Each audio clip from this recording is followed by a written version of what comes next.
Happy Monday. It's August 14th, 2023. Oh my goodness. I've jumped a year already. I am You're going back in time, Joel. Some days I wish, buddy. I'm at Joel Pearl. It's time to get in the weeds as always here on Fightful Overbooked. The Mondays are starting and we are starting hard. Jeremy Lambert is with me now, as he is always. Jeremy, how are you doing? How are you feeling? How was your weekend? It was a boring wrestling weekend. Nothing happened. Joel, I'm fine. How No. are you, Joel? No. I have never had such a polarizing response to our show and to a bit. Not since your No Mercy is trash video that you randomly said on this channel have we received such a fluctuation of responses to your bit. That what you did on Friday is just reprehensible. Yeah. No. Do not. We are not bringing that back. Don't bring the energy back to me. All right, let me tell everybody, because our pal Louis Villa sent me a DM. Somebody was like, "This is the worst 18 minutes of audio I've ever heard," or whatever. And then he responded like, "This is the greatest 18 minutes." It was fantastic. Here's the thing on this. Joel even asked me, he's like, what was that? Like, did you lose a bet? Like, what was that? The wife asked me in the middle of the show. She's like, "What? Why are you doing this?" Here's the thing, folks. You know that Michael Scott quotes of like, sometimes I just start a sentence, have no idea where it's going. I just hope to pick it up in the middle. That was that bit on Friday. Is I off air before we started, I was like, Joel. And he's like, "What are you doing?" I was like, "I don't know." Like, I was in a fine mood on Friday, and I just went with it on the show. It was supposed to last like maybe the first segment, because I knew we had Kevin Bennett at 10:30, so it was supposed to last maybe like a half hour, and I was gonna drop it for that. The response in the chat was actually so overwhelming, and like we got money and stuff that like I was like, "Oh, you know what? I'm gonna keep this going." Me working it into every single question that we asked Kevin, or that I asked Kevin, one of my proudest moments on this channel, that I could still work Joel's name into it. The point of the bit was to last maybe like 15 to 30 minutes to just annoy Joel. And then I worked myself into a shoot, as I do with many things. And I decided to go the entire show of doing it. So there you go, folks. That's how the sausage is made around here in my brain. Sometimes I don't have an answer for things. I just start a bit and I hope to pick it up in the middle. Don't know where it's going. Let the record show that I asked the anonymous ITW general manager to not let you into the building today. I asked you to go and film your segments and your bits away from the channel. And here we are.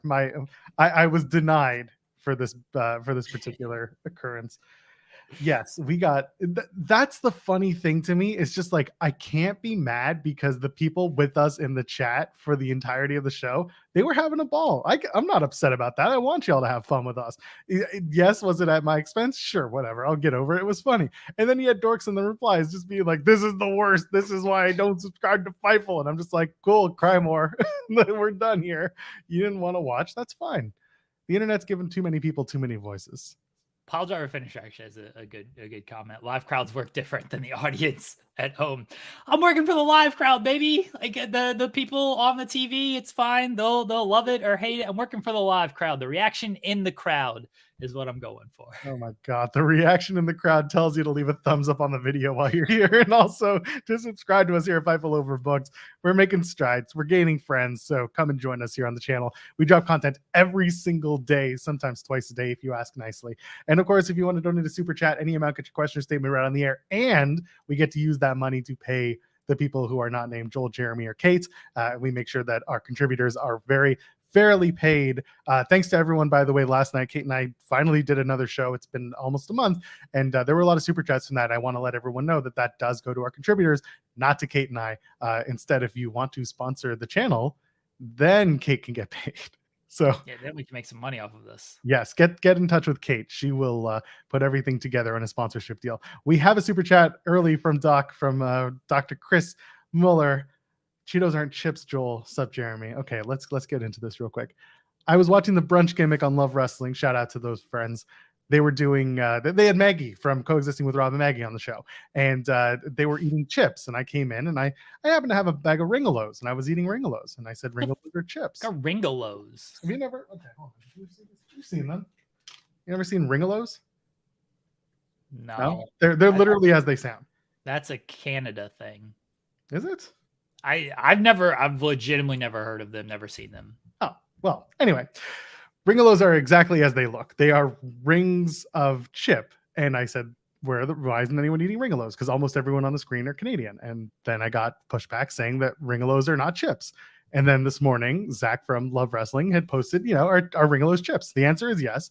By the way, if there's any doubt, then you're wrong. And then I said they're served up in a bag, just like regular chips. They are chips. And then I was pushed back with, well, what about Cheetos? I said, Cheetos are just soft cheese puffs. They're soft chips. And also there are crunchy Cheetos. Crunchy Cheetos are then chips. There you go. I disagree. I don't think Cheetos are chips. Then what are they?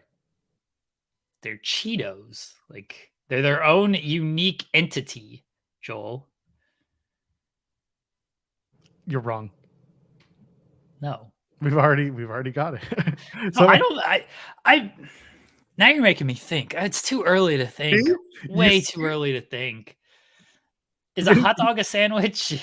Yes, here we go. I've never classified Cheetos as chips, but I guess just because I think of they are Cheetos. Does Google have an answer for this? Are Cheetos chips? Oh, this is true. Cheetos are cinema. Cheetos are cinema. Cheetos are not thin, flat, or salty. They are long, round, and cheesy. Instead of being a chip through the way Cheetos are made, they fit into a different category completely. See? Puffs. Yeah. It's actually a corn puff, the Food Network says. So the Food Network, the decider of all food, because they have their own network, have considered them puffs and not chips. Are you saying the Food Network is wrong, Joel? Is Rachel Ray still on the Food Network? No idea. Well, then if she is, then absolutely yes, I'm calling the Food Network liars, because I've seen her try to make various dishes from across the world and get absolutely burned for it. Joel, a chip is like a round, like kind of, it's a flat like gimmick. That's why it's called a chip. Cheetos are not a flat gimmick. Well, I mean, you get the crunchy ones. They make the same crunch as a chip. No, but it's not about the crunch. It's about the shape. No, it's not. Yes, that's the point of chip. Do you not know how what the word chip means? Look, Louis just sent me a tweet and said the algorithms have spoken. They are chips. Ringolos are chips. Who sent this? Our friend Louis. This was on my Twitter. I'm looking at it right now. And then Lawrence, who also is at Love Wrestling, asks, "Is everything chips? Are there no laws? Is this anarchy?" To which I just respond, yes. Yes, it is. I don't think Cheetos are chips. I don't consider Cheetos chips. Drop it in the comments. Are Cheetos chips? Think about it long and hard. Don't just run it. Don't just. The UK's dumb. It's stupid. We're not taking advice from them. All right, we won. We won that war whenever we wanted, so we didn't have to deal with them. All right. 80,000 tickets sold. Can't be wrong. I mean, that's good on them, but that has nothing to do with their food tasting. Well, yes, their food is all. Let's not upset the British. It's too early. Also, we have someone else who's going to be upsetting the British every week on the main channel, so we don't need to do that. He was on our show a couple of weeks ago.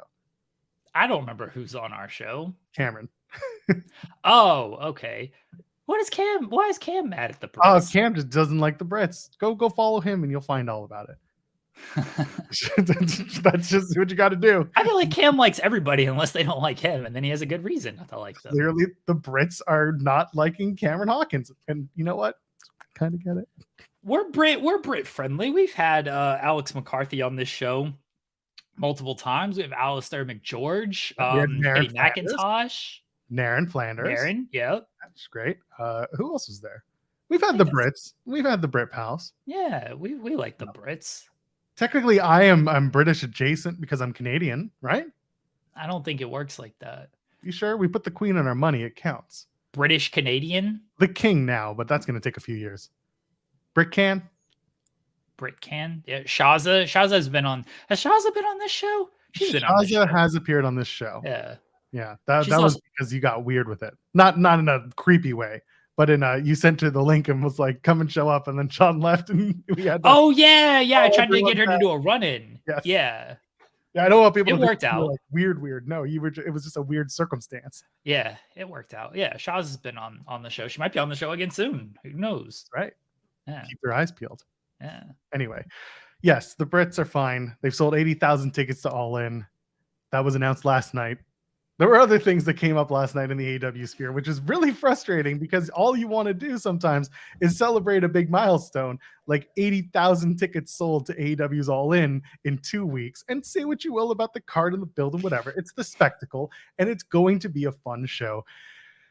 And then we saw the Collision post comments from CM Punk and the Philip, as Eddie Kingston likes to call him. from Phil, and then we saw the Hangman Page comments and the Ryan Nemeth comments, or not comments, the Ryan Nemeth reporting as from FightfulSelect.com, best $5 in the business.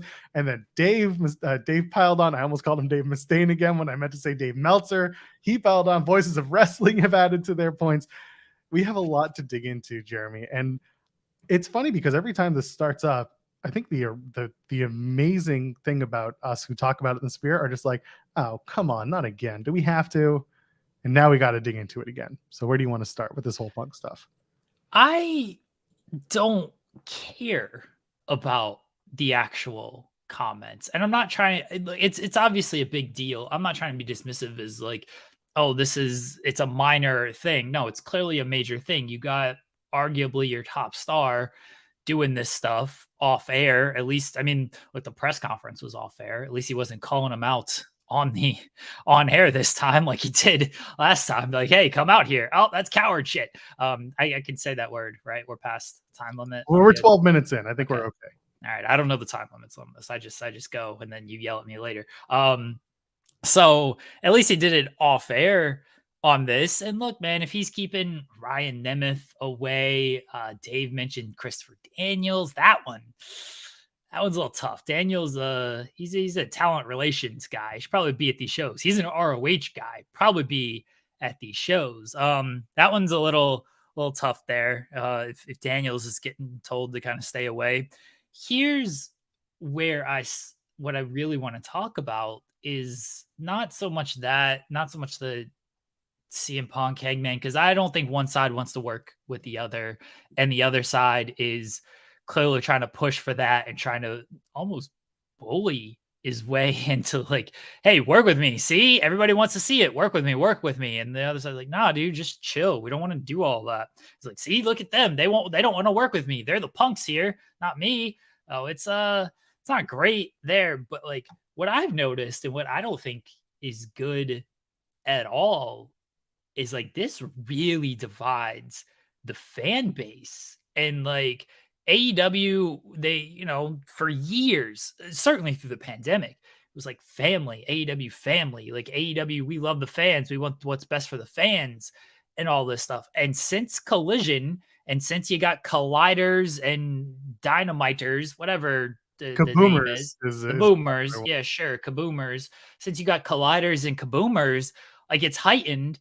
And then when you got CM Punk doing this and you got like the elite fan base doing this, like I don't look at a lot of comments from a lot of people, certainly when it comes to our feedback, but like just on Twitter and stuff in general, because it's not the best place in the world. But like when I look at the comments on this, like people are just very adamant of like CM Punk is the worst person in the world, blah, blah, blah, blah, blah.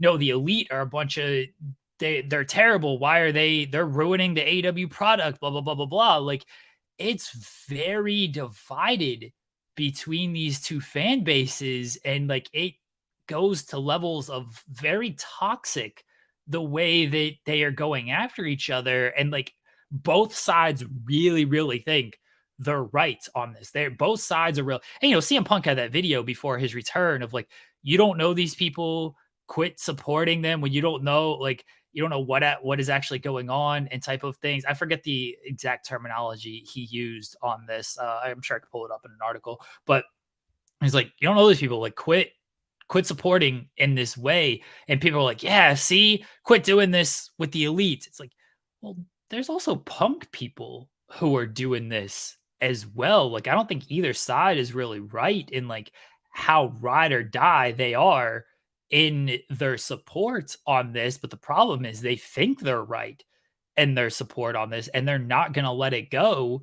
And it delves into stuff that I don't think is good for AEW just as a whole. Like, I don't think it's good for AEW when it is such a, Tony Khan, thank you, great fans of AEW. Like, they are for the most part, like a very fan online friendly company.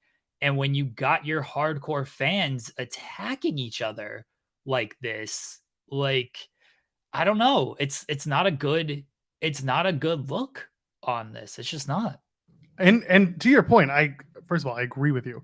And the irony of Punk being like pointing out parasocial relationships and then Parasocial relate. That's the word I was looking for. Thank you. you're welcome. And him and then, arguably riling up the troops with comments made after a show, but still to a live crowd where he's very well aware of who's holding a cell phone with the button ready to record. It's all going to get out there in 2023. The guy's not an idiot. He says all this stuff. And on top of that, there was the report from Voices of Wrestling. And again, none of this is confirmed. So I will start with that. And they basically had said, the Punk stuff was planned on his end, and he just wants to be a heel, and he's been pitching to be a heel the entire time. And his idea was that with the promo he cut after the cameras went off is that he wants jumping the rail heat. Now, I don't know in 2023 just how badly CM Punk, who has been who's had stuff thrown at him, who's been punched in the back of the head multiple times, who has had multiple incidents with fans. I don't know if jumping the rail heat is the way that you want to go, especially when, as you mentioned, Jeremy, this is a guy who continuously comes out and says, "Oh, I'll hang out with them. I'll do the thing. I want to be part with the elite, and I'll hang out and I'll do blood and guts. I'll be a good soldier." When in reality, everyone's like, "Stop it." Like, no, you don't. You're just trying to make yourself look good. Now more than ever, as more stuff kind of comes out, the running a business here line, which you and I have talked about, and I know Tony Khan has talked about, and he answered as, it was a colloquialism, and CM Punk isn't actually a stakeholder in AEW. Arguably now, he considers that his role in Collision is his stake.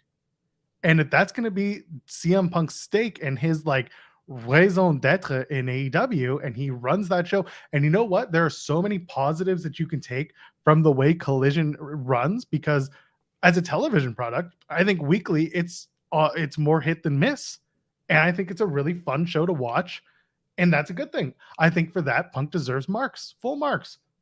Excuse me. However, I don't know why I started cleaning my glasses in the middle of this this conversation, but here we are. Joel's like lining up for like the serious take. Like, this is so big for Joel. He's like, I gotta get my glasses all shined up for this one. Here we go. Put them back on. Now we're gonna throw some real heat out here. No, I was just getting real bored of not being able to see properly. But here's where we will get into it. Dave Meltzer says on his audio last night that, Hangman wasn't the first one to be asked to not be at the building. Ryan Nemeth, as reported by Fightful Select, was, brought to the building and then told, "Hey, we don't need you. You can go ahead, go home." While the Punk stuff does not directly play into the Ryan Nemeth call in and then send away, it's pretty easy to say, that there might be some correlation between all of this. You can add, Christopher Daniels was another name that was brought to the attention of everyone. And this guy is the head of talent relations, or at least a very prominent member of the talent relations team in AEW. Yes, very close to the elite. He's on BTE. He's been around the elite for a very long time in that orbit. How do you get away with sending that guy away? What if he's just there to meet with the extras? What if he's just there to do his damn job? What if he's there to do a Ring of Honor match because he has appeared on Ring of Honor television? What if he's there to just work and do his damn job? And he's being told by the guy, potentially, again, allegedly, he's being told by the guy who, quote, runs Collision that he's not welcome there or that he's not expected to be there. Did they bring Christopher Daniels in already to do that? That's a pretty shitty thing to do. And I think that's two things. That's like a waste of money and a waste of time, which to me is much worse than just being told you got to go because so-and-so doesn't want you here. If I spent my time and I spent my efforts, because financially they're covering the plane ticket, but if I spent my time and efforts to get to a town and I made that town and suddenly I'm told, LOL, JK, go away, I'd be pretty pissed. That's a waste of my time that I could have spent with my family. I could have spent literally anywhere else. That's what really gets to me the more the story opens up, is just the lack of foresight and just the lack of giving a shit towards your talent, towards your head office employees. It's wild and frustrating to read. I always thought it was, when this division obviously happened, it's like, I feel like the EVPs of the company should probably be at all these shows. Like, you guys are EVPs.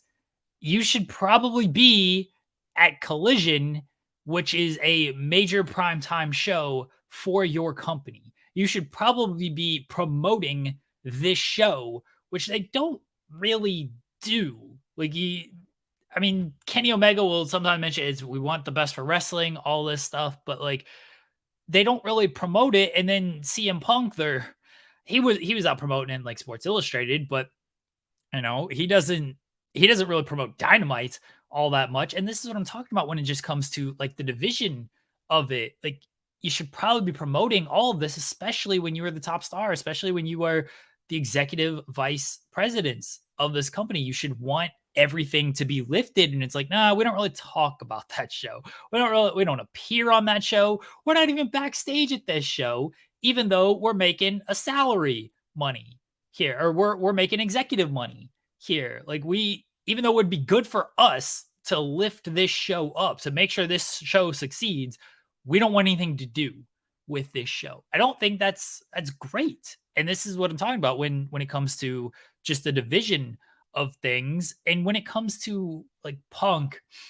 I know wrestlers are going to choose sides and all this stuff. Fans are going to choose sides. You're also putting just backstage workers and production people and lighting people and stage, whatever it might be, just the people who are rather nameless because we don't know them. You're putting them in an awkward position. I think of Kevin Owens. Kevin Owens, when he spoke to Ariel Helwani asked, like, how close were you to maybe not re-signing with WWE? It's a couple years ago now at this point. He's like, I never really got that far, but one of the big things was like, I couldn't imagine leaving like the production people, the people backstage, like wrestlers, I haven't seen the Elite, the Young Bucks in years, but we still text and talk and everything because we came up that we're all wrestlers. We're all on TV. We're all part of that fraternity and stuff. He's like, had I left WWE, I probably never would have said hi, shot a text to like cameraman to Stu, let's say. I probably never would have texted Stu or anything. And he's like, but I see him every day and it's just become part of my life, part of my family. Like, you look at AEW, it's like the Elite have been there from the start. They don't have been there from the start. Like, without them, this company ain't existing. I know there's a lot of factors. There's a lot of people involved. Tony Khan being the biggest one because he banked it. But without the push of the Elite, without the push of the Bucks, Omega, and Cody, the company probably doesn't get off the ground, probably doesn't start. Because without them, you don't have your centerpieces to build around. Without them, you don't have All In. You don't have everything there. So, and Swerve has said this on his podcast, they created jobs for a lot of people, not only wrestlers, but backstage people as well, production people, ring crew, moving crew, all that stuff. They created jobs for those people as well. If you have this guy coming in here and taking shots at all of them, it's like, wait a second, man. Like, this company is here. I'm here because of them. Like, I don't really appreciate that you're taking shots too. Like, you just risk alienating a lot of people just to try to work an angle that clearly one side doesn't want to work, and to make yourself look good to a fan base that honestly, like, the elite side ain't coming around on you, man. Like, the elite side ain't gonna suddenly be like, you know what? CM Punk is right. Why won't our guys work with him? CM Punk actually has a point on this. They ain't coming around on this. All right, you got your Punk supporters, great. But those people are gonna, the people who are that hardcore on this ain't going anywhere. They're gonna continue to support you and everything. If all of this is really, truly about lifting AEW, truly about let's do the best for the fans. We want AEW to succeed. Rah rah AEW. Don't do any of this. Don't do the I'm gonna try to work shoot with the Young Bucks. I'm gonna try to work shoot with Hangman type of thing. Because that ain't lifting AEW. All that does is divide things. And that's what it feels like Punk is kind of doing right now. I'm not going to bring up the chat, but I see one person being like, CM Punk is AEW. Literally everything Jeremy just said about the elites and the way that the company formed because of them is the reason why your first line of your comment is just plain wrong. You know what CM Punk is? And this is, you know what? I'll give full marks to Steven Jensen for this one. When this whole stuff started and Jensen started bringing, when we talked about the All Out and then the return of CM Punk, Jensen kept pointing at this out, and he makes full logical sense. Punk was on the fence about joining AEW throughout the entire pandemic when they were trying to bring him in. Punk wanted to see what this company was like when the money started coming in. He wanted to see what it was like when the conversation started happening in different forms of media outside of wrestling media. CM Punk wanted to come in when he knew that this was a thing. And that's, to a certain degree, that's okay. You know what? If you're a smart and savvy wrestler with a lot of experience and a big name, you are more than okay doing that. In fact, I implore wrestlers to make sure that this is a reputable business you are getting into. But to say that he is CM Punk, that's horseshit. He's not the guy. CM Punk is not AEW. He is CM Punk. Thank you. Well, maybe he's just not CM Punk either. Maybe he's just horseshit. But yes, he is. Darby Allin is more AEW. I'll take that from Why Soulable. Darby Allin is more AEW than CM Punk is. I think CM Punk has a vision of what AEW should be under him, and we're seeing that on Saturdays. And again, I give him marks because there are certain things that I very truly enjoy about Collision, and that's okay. But what's not okay is trying to force the hand of people to make them work with you or to make you want to work with them. If the story is continuously, hey, I'll work with the elite. I like those guys. Haha, LOL, water under the bridge.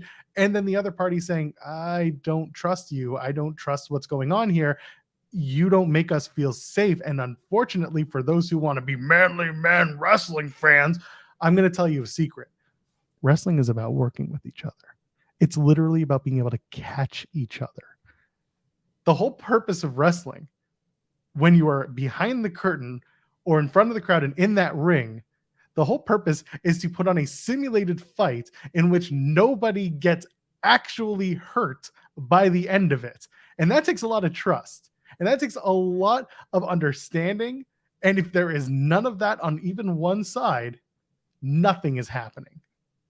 I mean, CM Punk has said that he couldn't trust Hangman in the ring because he chopped him in the face and was like, wait a second, the trust was gone off of that. And now he's doing these post-show comments where trying to work an angle without any type of clearance from anything. I'll ask for forgiveness instead of ask for permission type of thing. Like, yeah, it's pretty obvious why one side probably doesn't trust the other and why it's like, hey, why would we want to work with you? And look, that's fine. Do I think they should work together? Do I think that would be great television? Yes. Do I want to see it? Yes, absolutely. As a fan, again, let's go back to the fan argument. As a fan, it would be best for AEW if they could put these differences aside and actually work together. And I know that's what everybody wants to say, especially the Punk side of like, just do it. The best rivalries are the ones with some real life heat behind it, blah, blah, blah, blah, blah. Like, yeah, that always makes for great television when you can do that. One side doesn't want to do that.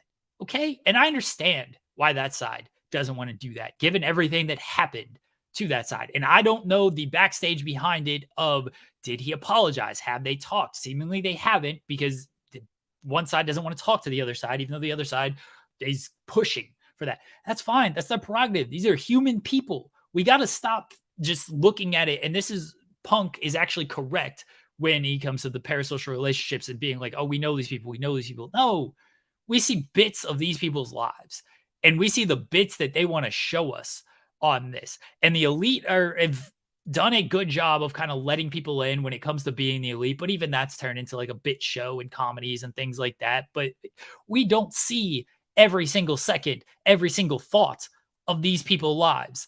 And to use myself as an example here, like I appreciate everybody in the chat. I appreciate everybody that supports this show, that supports Fightful, that supports me. I try to tweet as much as I can about personal stuff that I can. I try to be very honest on this show about what's going on in my life if some stuff is happening. Y'all don't know everything. And that's by design that y'all don't know everything, because I'm not going to share every little bit, every single thought of my life with everybody. I have my friends, even my best friends don't fully know everything that's going on, because you don't need to know all of this, right? You just don't need to know everything that's going on in my life. You know what you know from this, and I appreciate all of that. And sometimes I got my struggles, and people are very kind and they reach out and things like that. But please, if you watch this show and you're in the chat and maybe I've said hi or you just pulled up a super chat or whatever, don't act like, and I'm not saying anybody does this. I'm talking about just a generality when it comes to just knowing these people. Don't act like just because I'm in a bad mood one day that you actually understand what's going on in my life. Or if I'm in a good mood, that maybe I'm just putting on a facade because I got to do this show and I got to act like things are great to make the content better. And then the moment the show ends, I'm like, well, shit, all of this is going on in my life that now I got to take care of. We don't know these people. You don't know these people. Stop acting like work together, work together, work together. You don't know their thoughts. So just stop. It's funny because I was going to bring up the fact that, while we appreciate everyone and we are really, really, really fortunate to do everything that we get to do, especially on a platform like this, it's true. A lot of people don't know our lives outside of these four walls that they see every single day, or every other day in some cases. But it's funny. I'm thinking about you said it as I was about to say it. I'm like, people here they know I'm in Toronto. They know I have a wife and I have a kid and that I like wrestling. That's pretty much it. That's it. There's a lot more too. There's not much left to me, actually. I'm pretty boring after that. But no, the idea is that we don't know everything that's going on. And we don't know everyone's thoughts, and we get to see only what we see or what's reported, which again is not necessarily coming directly from the source, but is potentially, or at least in Fightful Select reporting, comes from multiple sources, and therefore is vetted enough that we can report it and we can talk about it confidence. I want to bring up a couple of super chats. I'll start with some bits from twitch.tv/Fightful Gaming. I swear we still use the platform. Psycho is better than Logan says, at this rate, I wouldn't be surprised if I read a story that Tony Khan was sent home from Collision by CM Punk. Kind of joking, but kind of ain't. And that's going to actually bring me to the super chat we got from Chi-Town Spurs. It says, Tony Khan gets a lot of unnecessary and flat out incorrect criticism. One necessary criticism is that he apparently cannot control this locker room. I said this last night, Jeremy, with Kate. And by the way, when someone like Kate, who is an unabashed CM Punk fanatic, when she says, I am so over this bullshit, you know that there's something going on, that everyone is just tired. I said to her last night, I said, I have no confirmation. I am going by feel because I am of a similar breed. I don't think that Tony Khan is a fan of confrontation in a business where, for better or worse, confrontation is a big piece. And it's been seen time and again. And I'm not going to say that this is, I'm not reporting anything. I'm not saying this is fact. I'm going purely by just my own feeling. My feeling is that Tony is not a fan of confrontation, and he wants everyone to get along, and he wants everyone to work together to a common goal because he himself is trying to make wrestling better. And I do believe that when it comes to Tony. I don't think Tony's out here thinking money first enjoyment second. I really do think that there is a very large part of Tony Khan that believes that he wants people to genuinely enjoy the shows and the product that he is, a part of and producing. That being said, you do need to spend more time fixing what's happening inside and hitting that head on to make things better on the outside for people who are watching the product and taking it in every single Monday, or not Monday, Wednesday. Well, really Monday, but BTA. There every day that there's the AEW content, you want it to be the best content you can, but you can't do it when you have shit like this going on. Yeah. I agree on the Tony Khan comment, and like that's why I'm not a fan of confrontation either. It'd be much better if everybody just got along, did everything they could. Like, it's going to happen, especially in the wrestling business. It's certainly going to happen. It is to the point now that it's past the point of no return for all of this, and this stuff probably should have been handled before. It wasn't. The more things like this happen, the more it's going to just build and build, and sides are going to drift further and further apart on things. What's the solution? The solution seems like it would probably be sit them down in a room and let them talk it out. But, one side doesn't want to do this. And again, that's their prerogative. That's their right. I understand why they don't want to do this. Maybe they should just figure it out. Maybe they got to just get in a room, because that's the only way this can be solvable. But right now it's not going to. And until then, it just feels like just ignore each other. But one side's not ignoring the other side. They're trying to push onto this. It's tough. It's tough. And I don't envy Tony Khan. Tony Khan is an example of, I don't know what actually goes on in his day to day. I listen to a lot of Tony Khan interviews. I think he's when he wants to open, when he's not in promoter mode. I always talk about this. Like, he was asked on Busted Open shortly after the All Out incident, like, what'd you learn from all this? He gave a very good, like, emotional, like, thoughtful response of like, hey, you kind of know like who your friends are and everything, like, and people had his back. And he mentioned Jericho, Moxley, and Bryan and stuff. I thought it was a very good answer from that. It was a very like honest, take down the walls kind of answer. And like, when he does that, he comes off very, very well, when he's not just doing, hey, what are your thoughts on this? Watch Dynamite tonight type of things. I've had very brief conversations with Tony, just on, people have seen it publicly on Twitter and things like that. And Tony is very much plugged in to everything that's going on with stuff. And people see that on Twitter as well. But I'm not going to act like I know what goes on in Tony Khan's head 24/7. I didn't know about his mom when he talked about all of that. Didn't know anything about that. I don't know if I to put it, like, when my dad passed away, Tony reached out to me and had kind things to say about that, and was just like, hey, I hope things are good. Very sorry for your loss and everything. And when he posted that his dog, I lost my dog shortly after that too, or before that, I reached out to him and kind of just said like, hey, I'm sorry about that. I know this is tough. So like, we've exchanged kind of pleasantries like that, but I don't know what goes on in Tony's head 24/7. I don't know the type of person he actually is when he's not online and things like that. So I don't know how you handle this if you're Tony Khan. I know what I would do, but that doesn't mean I'd be able to do it in that moment. It's tough. It's tough. It's a tough gig, man. And like, people are gonna say, oh, Vince would do this, Vince would do that. Like, sure, but is that the right way to handle it? Life is difficult. That's what I'm getting at here. Someone in the chat had asked, what does FTR think about this? I'm going to go back to Voices of Wrestling. Part of their reporting was that Punk had requested to join a meeting between the Young Bucks and FTR because of his investment in Collision, CM Punk's investment. And reportedly, Tony Khan said, nah.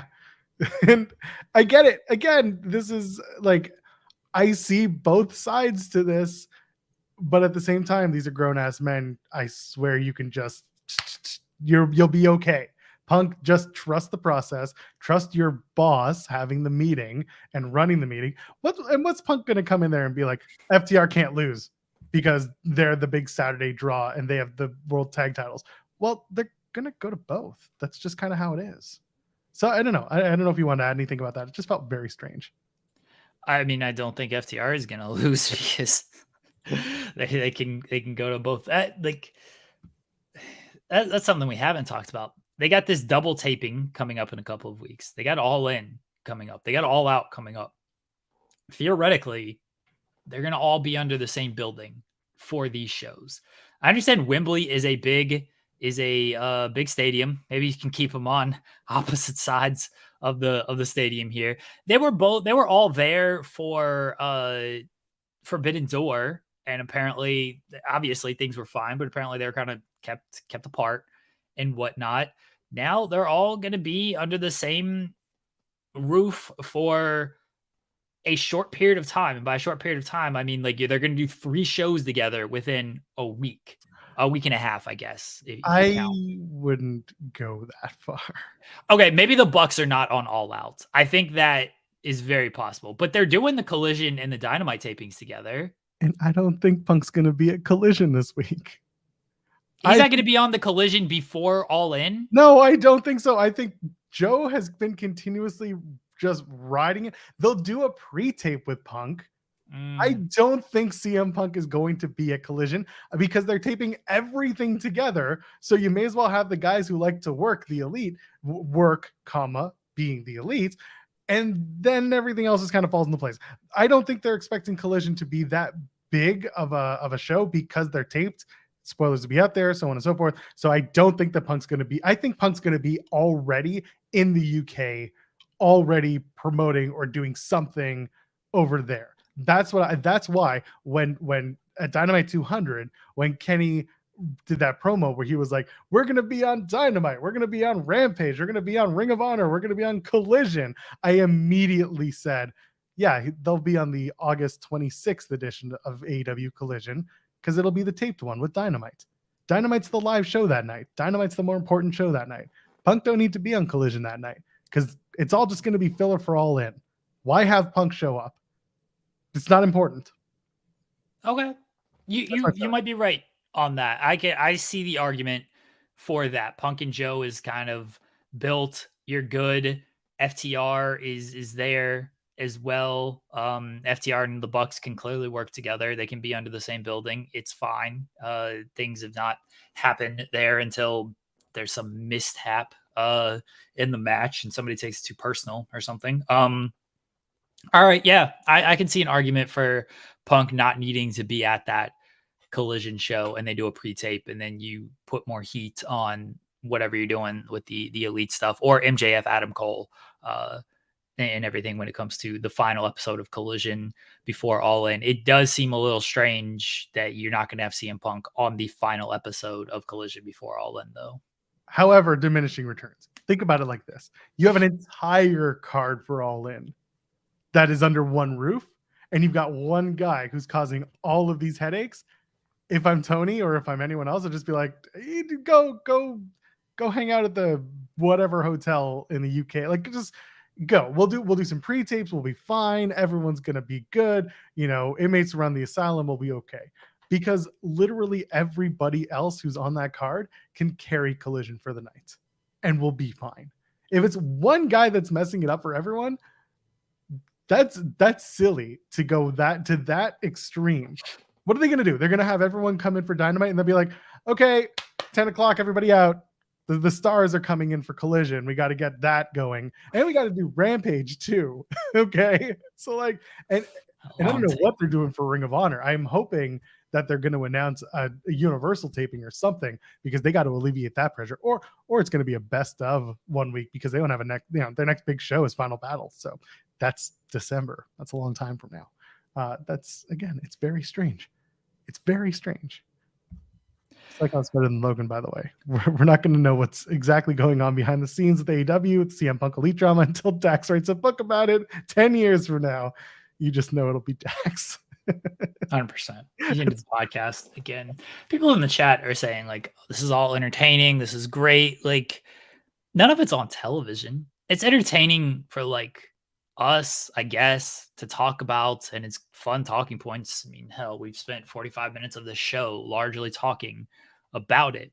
But and then this goes back to the kind of casual fan argument is like they don't know what's going on with this. There's no talking point for them. It's just CM Punk stirring up the internet, which is entertaining for us, but like as a fan, this doesn't do anything for me. As someone who does a wrestling podcast 4 out of 5 weekdays, as someone who does a news wrestling podcast 4 out of 5 weekdays, hey, cool. It's entertaining for me. It gives me a lot of content to talk about. It gives me a lot of avenues to explore and things like that.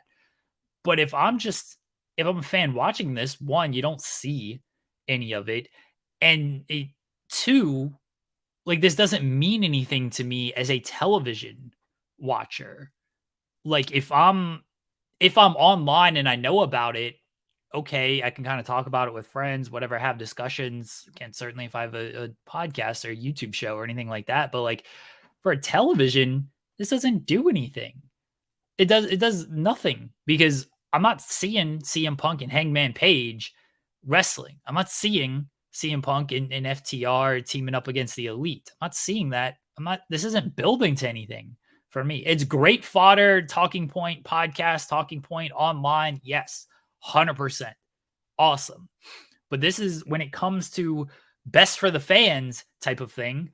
I don't think any of this is good for the fans because it's not leading to anything.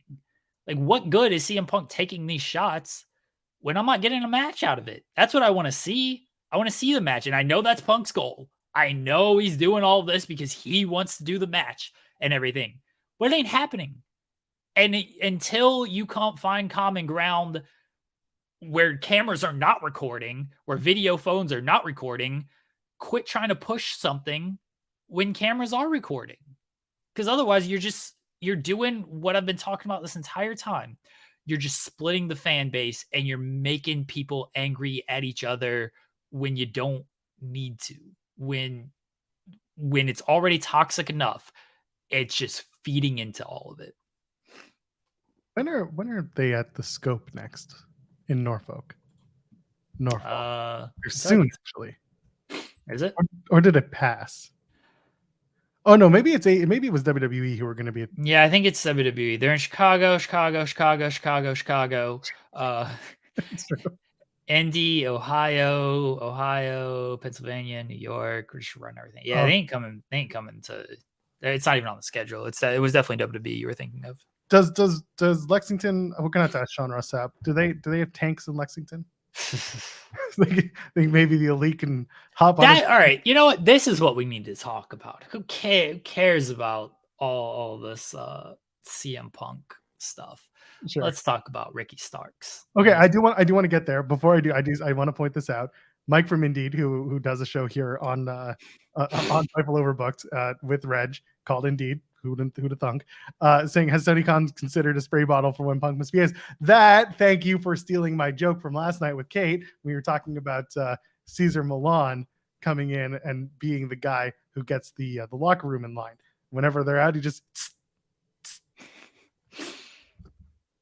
Do they just want some fried chicken, Jeremy? Yeah. Give me fried chicken. Give me fried chicken. Give me chicken.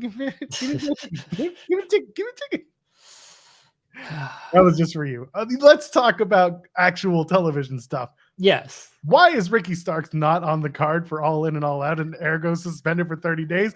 Is this a bit? What are we doing? Is he injured? Is this a legitimate thing? What's going on? This annoyed me that he wasn't going to be wrestling on either of these shows. That's annoying.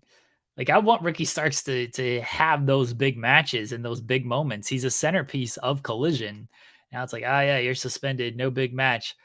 That sucks. It seems like he's going to still be there at some capacity, which is great. He's got his manager's license. So that's really what I want to hit on is he's got his manager license. And he cuts this fantastic fired up promo of like, all right, you want a war? Let's do, Scott Hall vibes with the you want a war type of thing. Like, okay, Now they gotta have a big follow-up for this because this promo was so good and that line was so good and felt so meaningful. It feels meaningful because if you're a nostalgia fan like us, I don't know about you, Joel. It was clear Scott Hall vibes. Like you want a war type of thing. And what did that lead to when Scott Hall said it? The NWO. I'm not saying we're getting the NWO out of this. I'm not saying that, but that line has such a history to it. And Tony Khan's big on history. Maybe Ricky was just like, you know what? I'm just going to say this and who cares? Like, this just feels good in the moment. And that he just went with it. That line, though, has such history to it. I don't want to shoot my expectations too high because when you do that, you typically get disappointed. But I do think they got to come with something big on this follow up. I feel like they got to come with something really strong on this. And I saw people mention Wardlow. Like, all right, like Ricky could really help out Wardlow, that's for sure.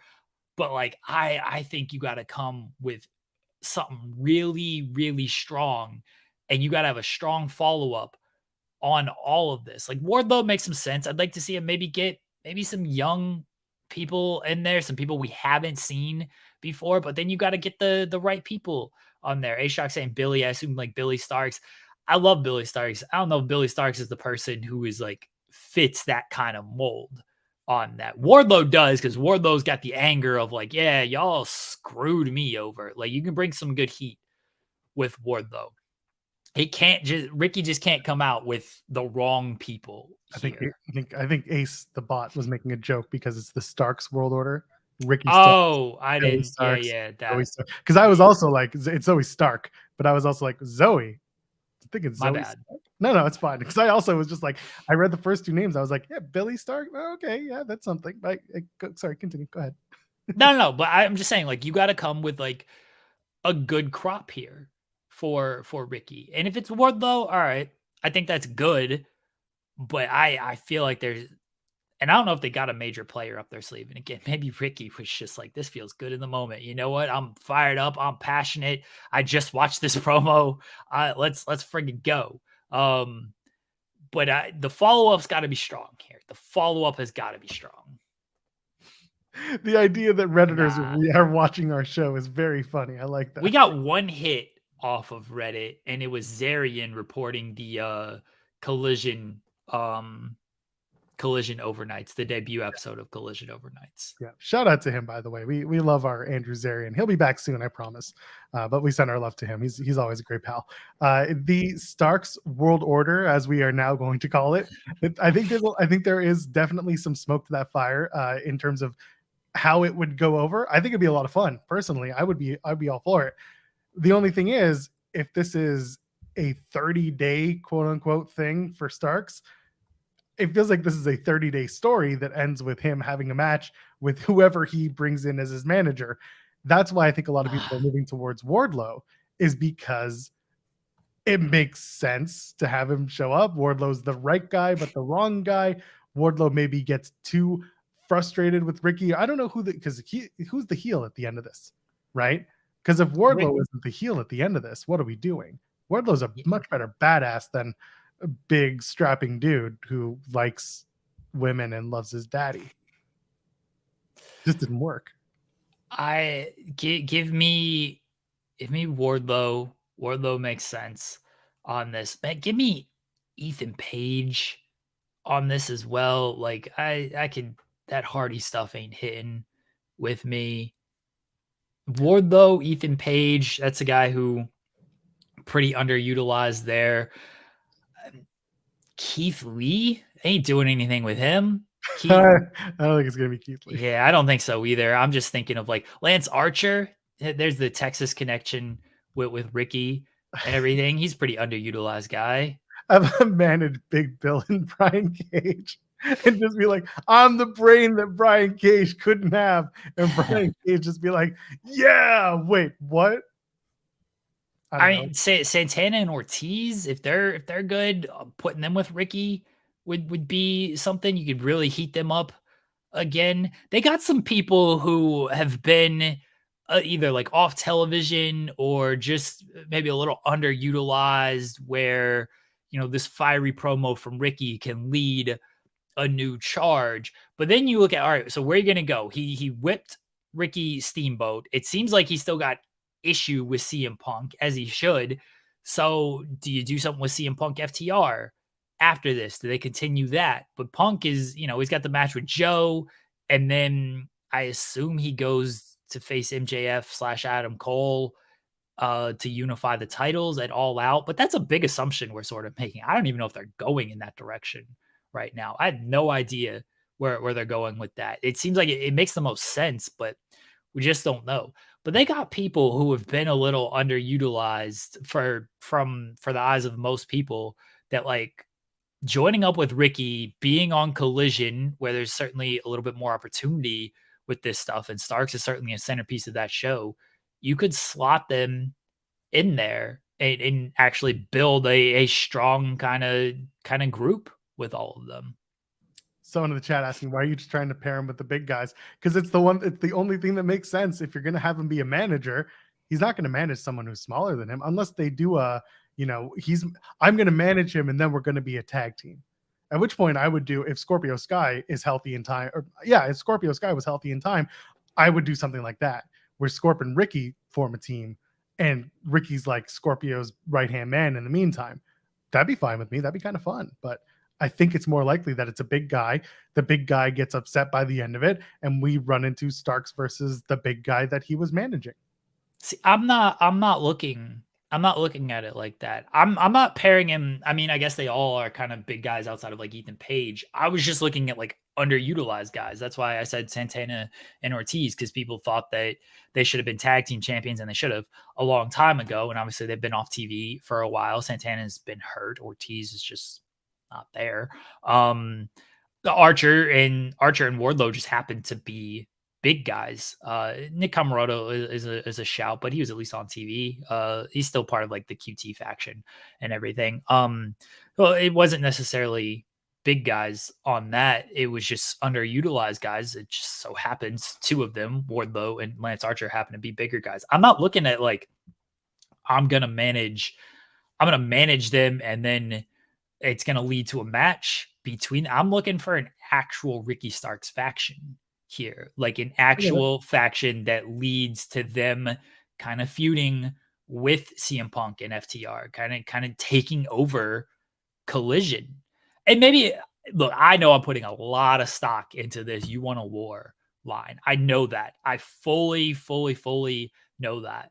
But that's the perspective I'm looking at it from. I could be wrong. I could be just working myself into a shoot of like how they're going to portray all of this, and it could be something as simple as you pair him with Lance Archer, Wardlow, and then Wardlow gets mad and they do a turn and blah blah blah blah blah. As people have said, like it's just the MJF and Wardlow storyline again. They could just go that route. I'm not looking at it like that. I'm looking at it like, let's arm Ricky with some top guys here, not FTR.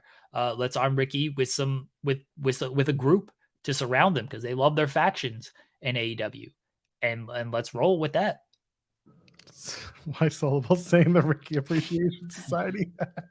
I'd actually love Garcia as part of. I mean, I don't know if Garcia needs to be in a group at this point, but like, I'd love Garcia as part of that like sort of group who feels like he's a little underutilized, and like the Jericho Appreciation Society didn't work out the way I think a lot of people had hoped for, type of thing.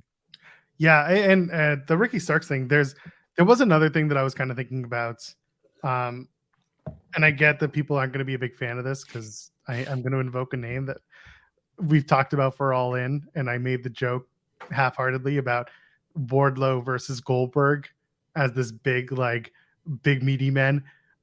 What if Ricky Starks were to introduce Goldberg for a couple of weeks? I'm not jumping on it, but if you bring in Wardlow and Wardlow's not going to be with Ricky Starks, start the feud by having him be brought in to face Goldberg. I mean, yeah, the Goldberg stuff has been the rumor for All In and everything. If Starks is beating Goldberg at the end of it, fine. Otherwise, like, but then what's Goldberg doing at All In? Starks' beef with like CM Punk. Goldberg just doesn't feel like a long-term play. No, it I doesn't. It, I don't know. I don't fully like it. but I still like the idea of Wardlow and Goldberg in a program. My original thought was going to be a Wardlow Goldberg tag team going up against, I forget who it was, but it was some tag team that would lead to them inevitably splitting and having a match at All Out the next week. And that would have been Goldberg's like retirement slash putting Wardlow over as the next big guy who could, do the Goldberg thing. Clearly not what we're doing. At least that's not what's in the cards right now. If it happened, I'd love it. I don't expect it though. If you're gonna bring in Goldberg, it felt like you maybe should have done that a little bit sooner. Yeah, Oh I don't. yeah, I'm not. it was Goldberg versus QT Marshall. It was Goldberg and Wardlow versus QT Marshall and somebody else. I forget who it was. Oh, Probably Camarado, the Latin American AAA champion QT Marshall. our cat jumped up on the TV stand and was attempting to turn on the TV. So had to get the cat out of here. News. He was just going for breaking. She was just going for breaking news. Yeah.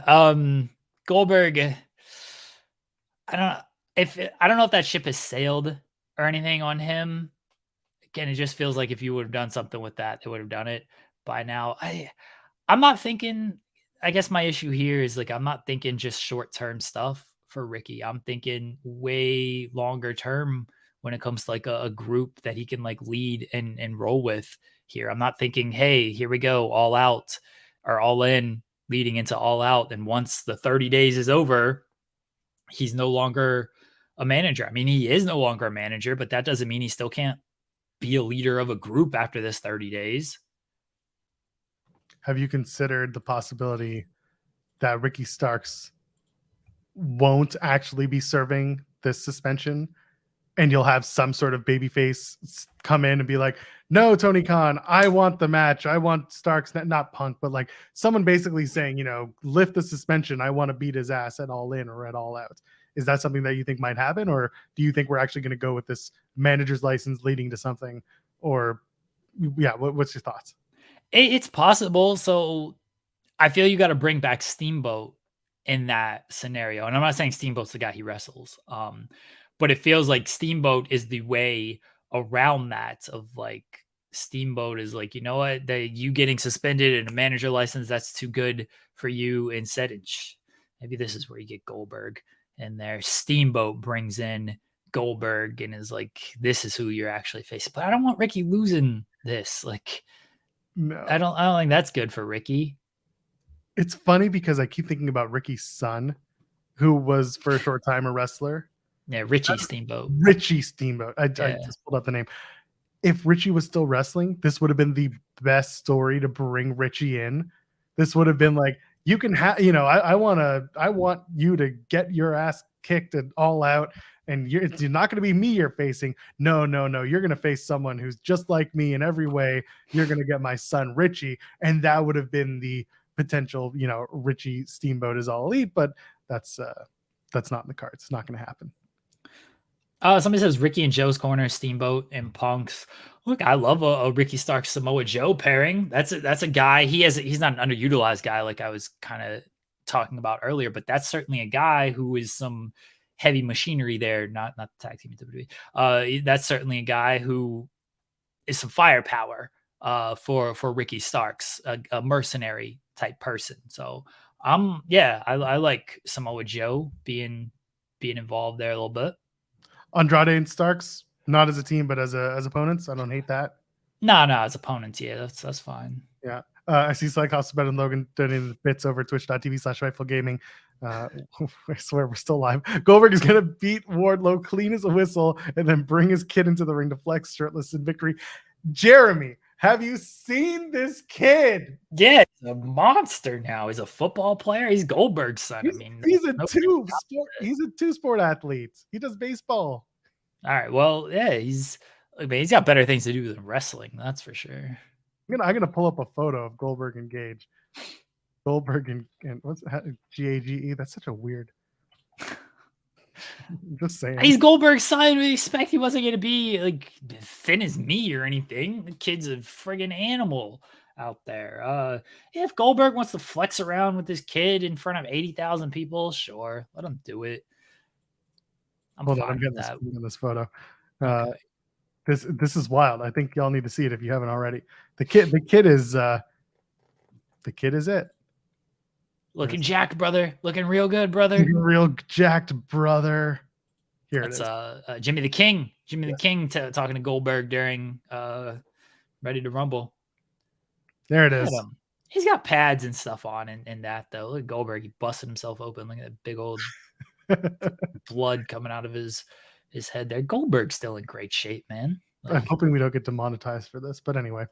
Why are we gonna get demonetized? For the adult nature of one half of that photo. Goldberg's kid looking all big and jacked. Look at him, man. Look at the cup size on Yes.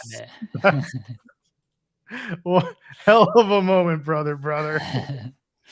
Oh man. So I'm hoping that Starks has a role in the next couple of weeks because he really does deserve at least to be out in front of that crowd at Wembley. I know he would love to have that, and I hope he does get that. That's why I'm like, the suspension is so strange because you want him to have that breakout moment. He deserves it after the weeks he's been having on Collision. So, the suspension thing was weird. Hopefully it's not injury related. No one has reported that it's injury related.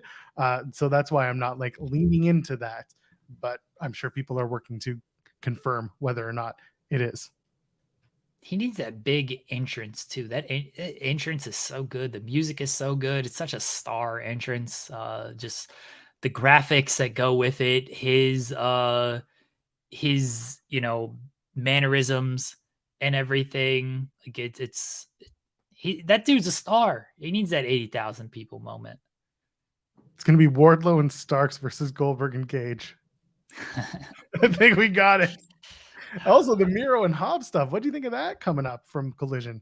I'm a fan of these two having a match in the ring. I'm a fan of these two going after each other. Kind of came out of nowhere, but I don't hate it. I think it's fun. Not good. They need to give both of these men something of substance. Like they truly do. And Miro's been back since Collision. He's just been beating nobodies. Hobbs has been doing this Book of Hobbs things for months, and sometimes it's been dropped or hasn't gone anywhere. And then now we're kind of picking it back up with QT Marshall giving him the chain and everything. This is a good program. Like this is two top guys, at least in my estimation, two guys who could be top guys, two top stars going out there and getting something of substance here. So I love it. I can't wait. Can't wait for this. This is a Big E dream match here. Just two big men, two big meaty men slapping some meat out there. YSL Blade says, "Who goes over?" The fans. Yeah, the fans. This is an example of the fans actually winning. I'd lean towards Miro, but I'm fine either way. Honestly, I'd lean towards Miro, and then maybe him like, yeah, I think Miro's the baby face though. So him like taking the chain though, like that's his gold, but then he wants other gold. Like I think the chain kind of comes into play a little bit because otherwise I don't know why you invoke the chain if it didn't come into play in like the further story of this, or they just insert QT and make it a triple threat and then QT loses for the AAA Latin American Championship. The Latin King Miro wins. Yeah.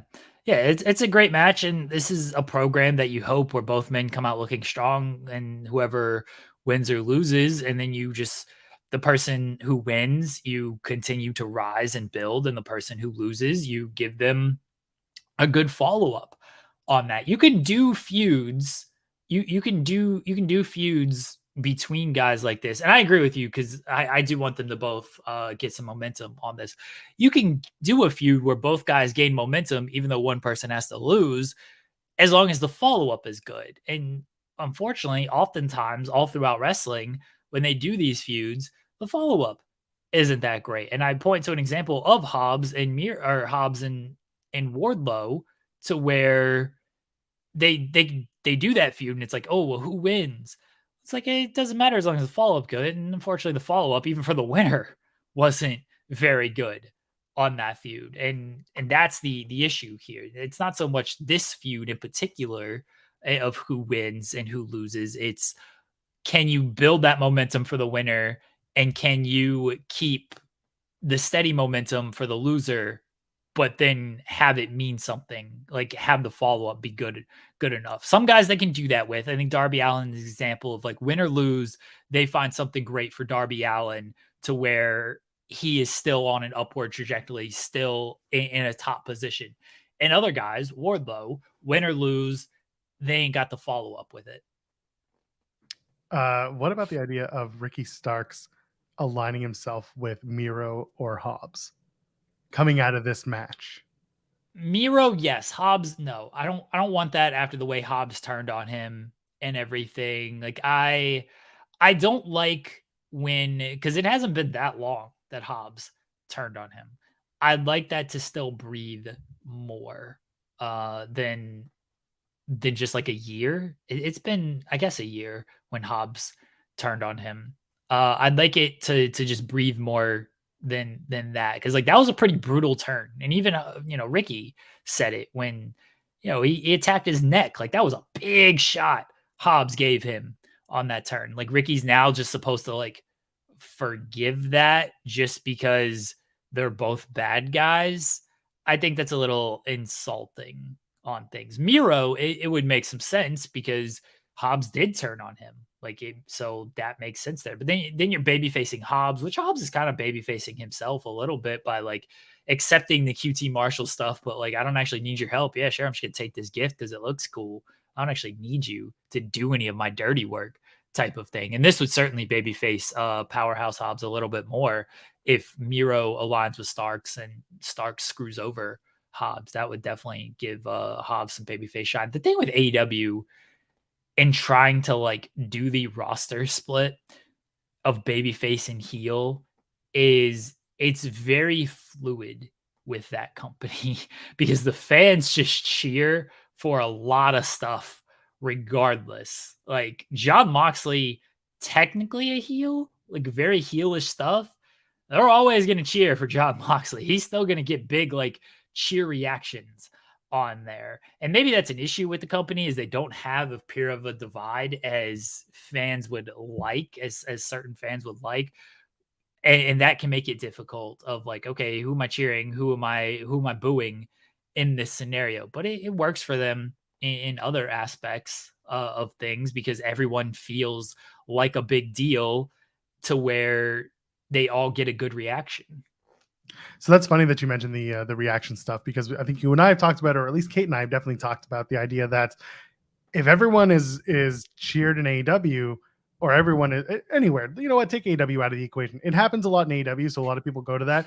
But if your company is mostly filled with people who get cheered, then you don't get to have good, like your storylines kind of get affected because you don't have someone to boo. There's no one that you're wanting to see get beat up. You just want to see good match. Both these guys fight forever, clap, clap. Justified. This is awesome. Justified. This is awesome chance. When you take hard line approaches to your heels and faces, then you definitely get to see your returns. Christian is a really good shout in the chat. Christian is someone that people hate. Christian leans into it and he makes no bones about it. He wants to be hated. He wants you to see him get beat up, but he continues to find ways to win until he will find someone who, bests him and beats him in whatever storyline. Swerve is another one. Swerve is great. Swerve is leaning into it. He has literally swerved into it. No pun intended, but I'm using it anyway. He took that whole segment, the Nick Wayne segment with AR Fox and in the training, the garage. Great stuff. Got heat on him. Let that stuff build because that is the kind of stuff that will make you a star as you progress. And it'll also make an inevitable face turn because eventually you got to do something about that. When a babyface turn comes, it's bigger, it's better. MJF is currently, he's not a babyface, but they're currently kind of, teasing it and taunting it.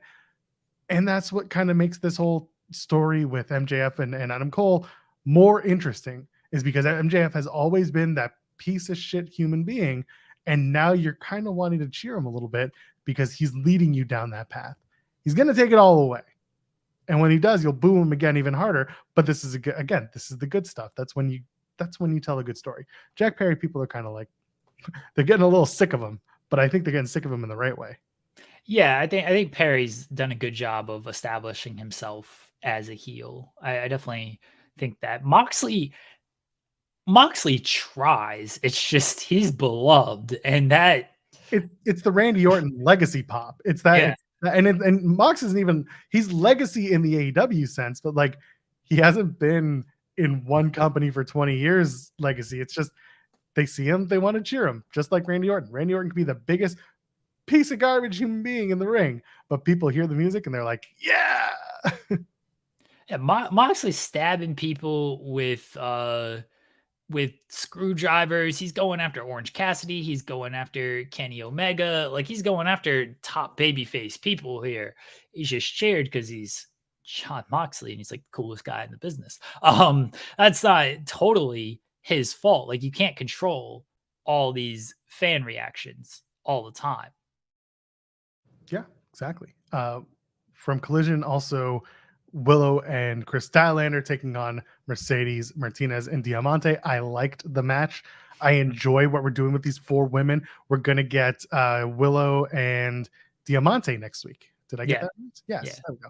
I thought I'd written that down right. So we're clearly building to something with the TBS Championship, and I like it. We're having some Ring of Honor talent kind of move through the Ring of Honor up to Collision, and things are making sense there, which again I appreciate. I don't know where Chris fits in for the TBS Championship at All In or All Out. Maybe you do All Out at the 4 of them, and then maybe at All In it's a one-on-one. What do you think? Because again, that tag match, really good stuff. Shocking for Mercedes and Diamante to pick up the win, but it was a really, really fun match. I liked it. Are we just gonna do 2 women's 4-ways? That's and that's why I don't want it to be that way at All In. I would rather they do, if they're going to do 2 4-ways, do one at one show, do one at the other, knock it out that way. I don't love it. I said this on the other show. The way they're getting to these women's matches are not the way I would have done it. I wanted singles matches, one-on-one, some storytelling involved. You could have done Shida versus Saraya. Could have easily done that, and you could have built to Chris versus Mercedes, Diamante, Willow, even because there's story there. There's a history. It would work, but they're just not doing it. They're at least not yet in terms of the TBS title. Yeah.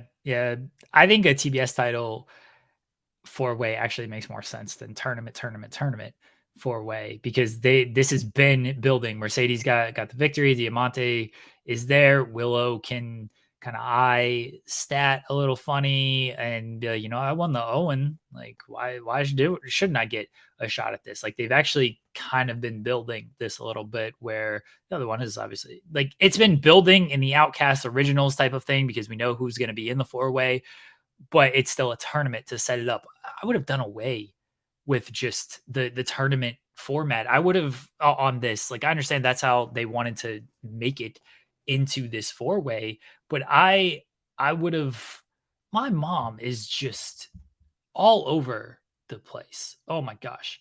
All right. Sorry. She calling everybody. you again?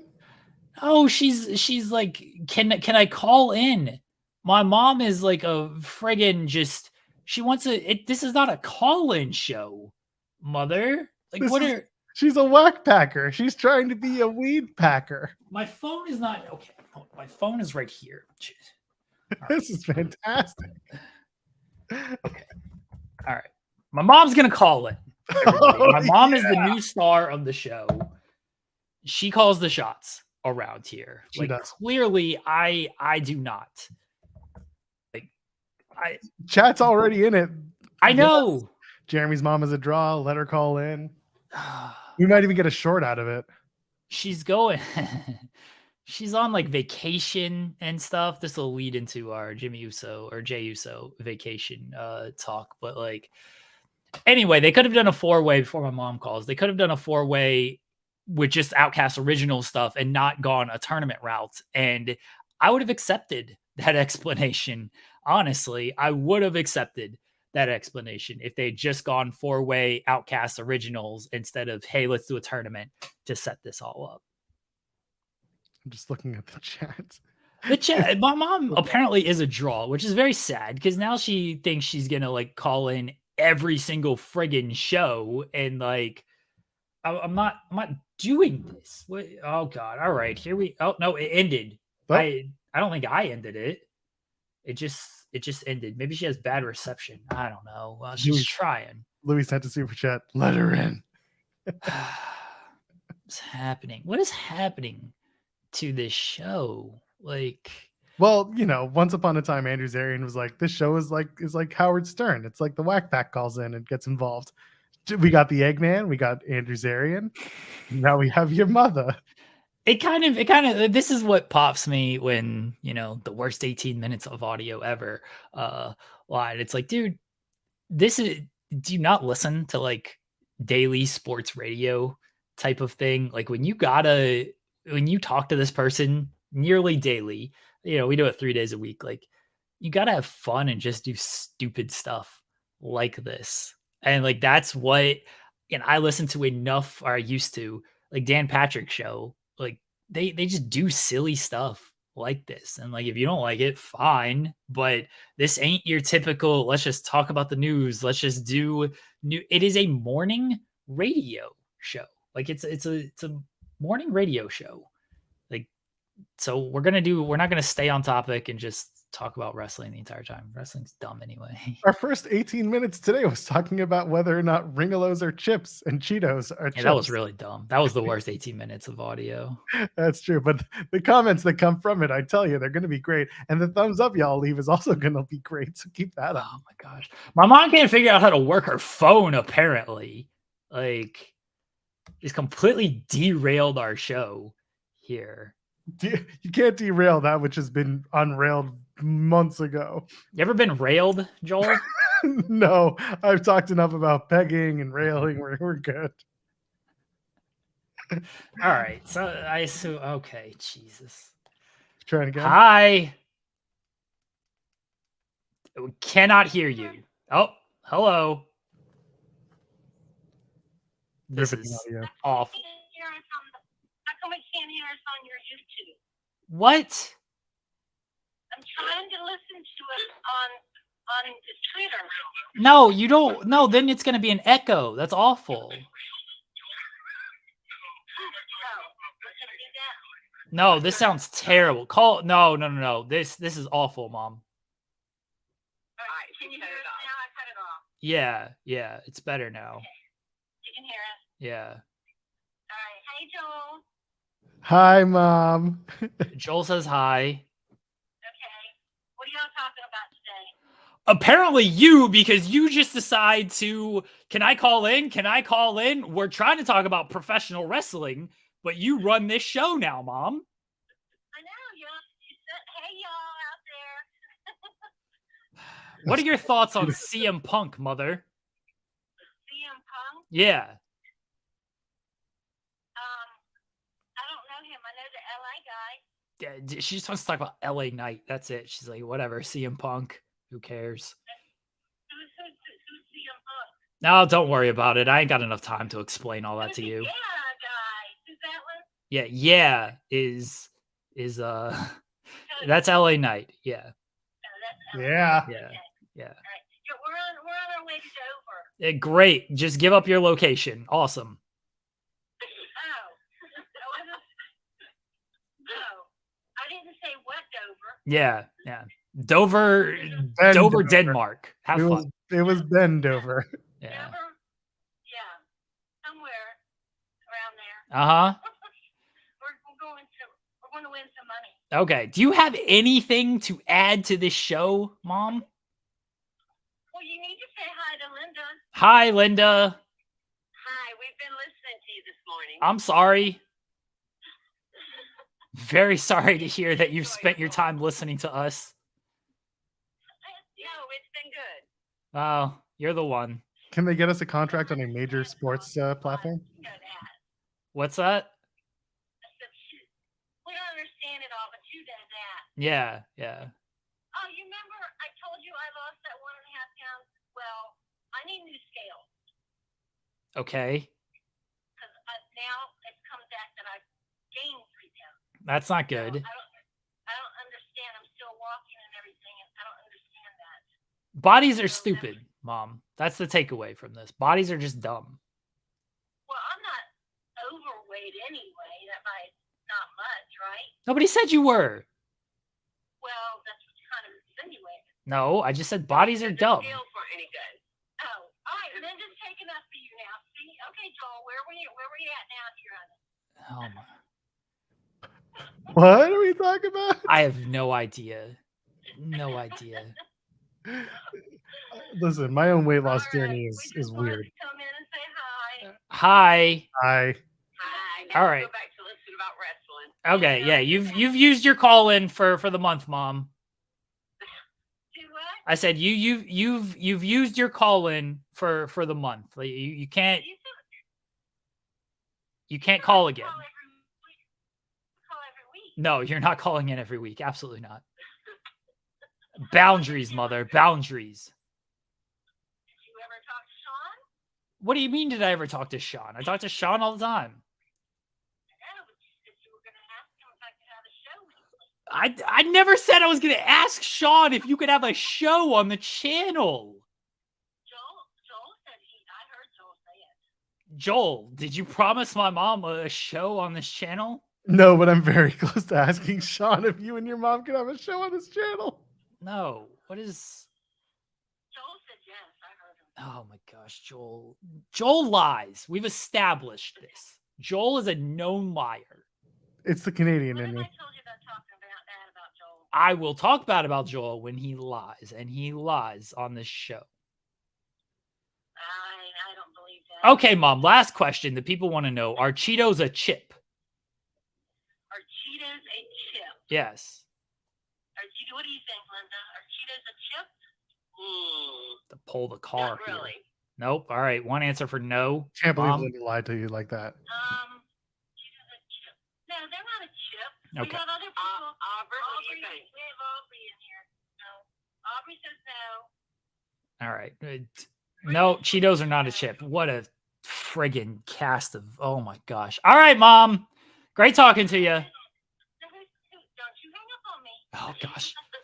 You hear the tone getting yelled at here? Do they think they're chips? Joel is dumb and thinks they're a chip. See, this I'm is why you not- can't listen to him. Come on. Joel thinks they're chips? Yeah, Joel's not smart. All right, Joel. I'm sorry. You might not be as smart as I thought you were. Wow, Mom, I'm buried. Now you can stay on as long as you want if you're just going to bury Joel the entire time, Mom. I just said about this one thing. All right.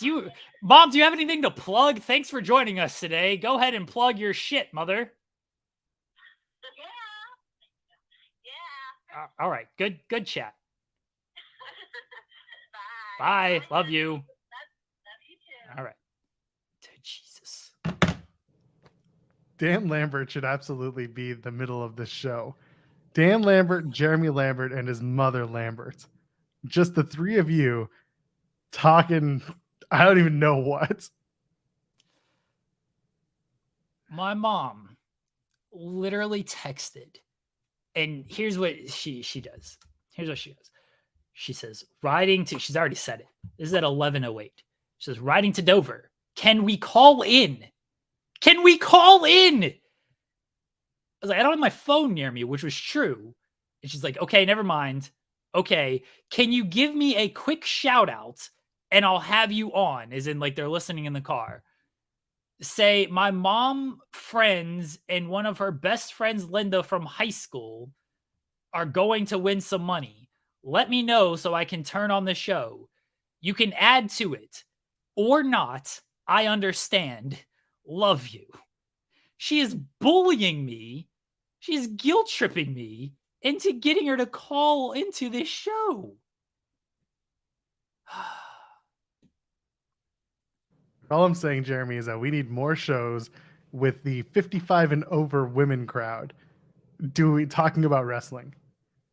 I need a car. I need not a car. I need a 4-woman team where I need the view of professional wrestling is what I need.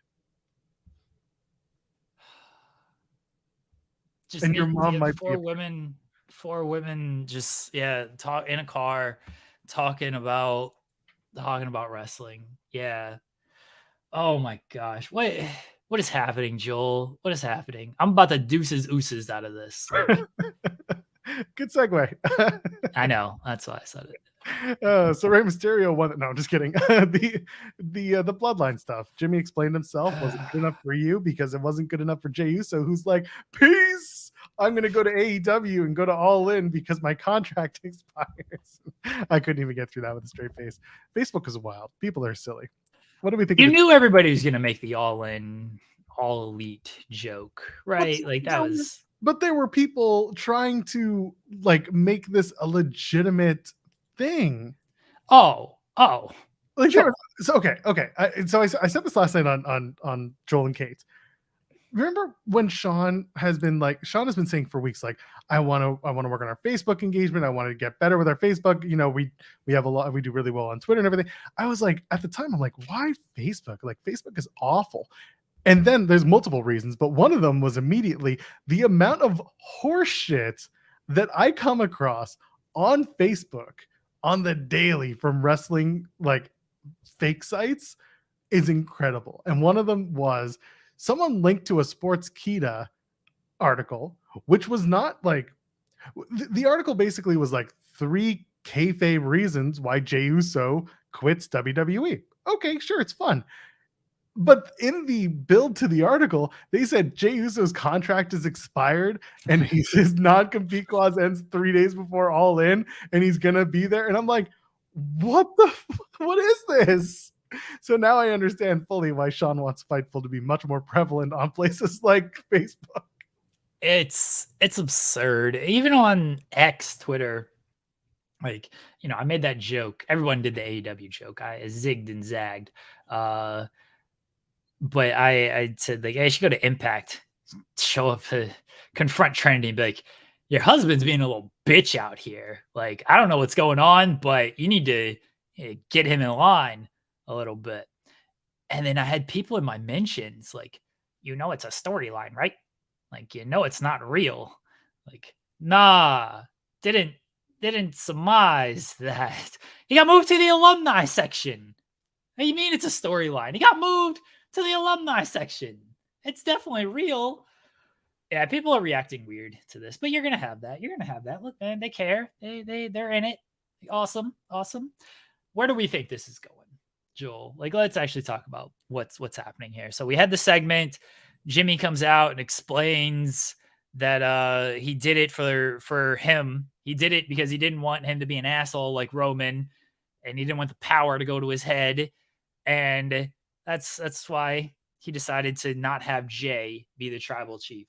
I loved Roman's cackle after they get done with their little bickering segment. And Roman's like, oh, I died. Absolutely died. And then they do the big brawl. And I also loved the let's hug. Oh, going for the super kick. That was fantastic. And then, yeah, Jay's like, I'm out. Deuces, ooses. I quit WWE. Where's this all going? So I continue to say the Royal Rumble match to me is Roman Reigns versus Solo Sikoa for the undisputed title. I know a lot of people are putting out the idea of the 4-way for the title as early as Survivor Series.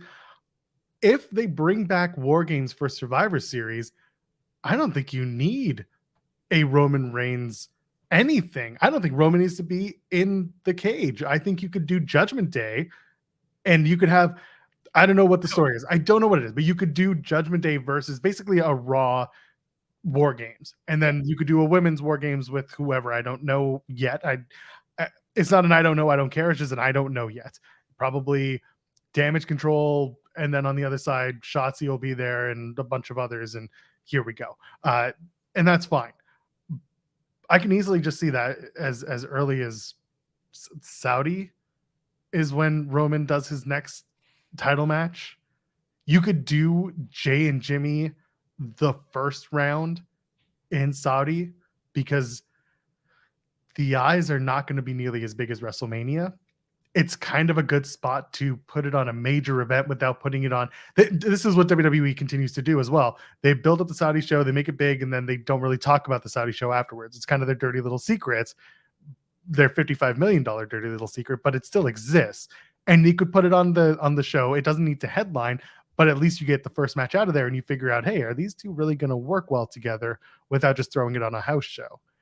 That's kind of where my brain's at. Jey coming back, probably the season premiere, quote unquote, of SmackDown, which is beginning of September, early September. Give him the rest of the month off. Let him, let him hang out at home. Let him do his thing. Let him go over to Impact and hang out with his sister-in-law. Win the Impact World Championship at Emergence on the 27th, where I'll be, and that'll be fun. But seriously, I think Jey will be out for a few weeks. They'll tell the Jimmy and maybe Solo story. I think the Solo story needs a little bit more pizzazz, and eventually Jey just comes back into the fold, in mid-September. What about you? I like that idea that Jey is off television for a while. It doesn't look like he's part of Payback planning for now. That's certainly one way to elongate this feud without, burning through a lot of material. Is just, hey, one guy's not there. And I said this last week, or on Friday, of like, it'll probably be good for SmackDown if we just have a little less Bloodline taking up that much time. We can get more stuff on the show, more people on the show, more people over in that sense. So Jey not being there will help. You're still going to have your segments with Jimmy. You're still going to have segments with Heyman. I don't know if in Solo, I don't know how often Roman's going to be there. I will point out this on Roman.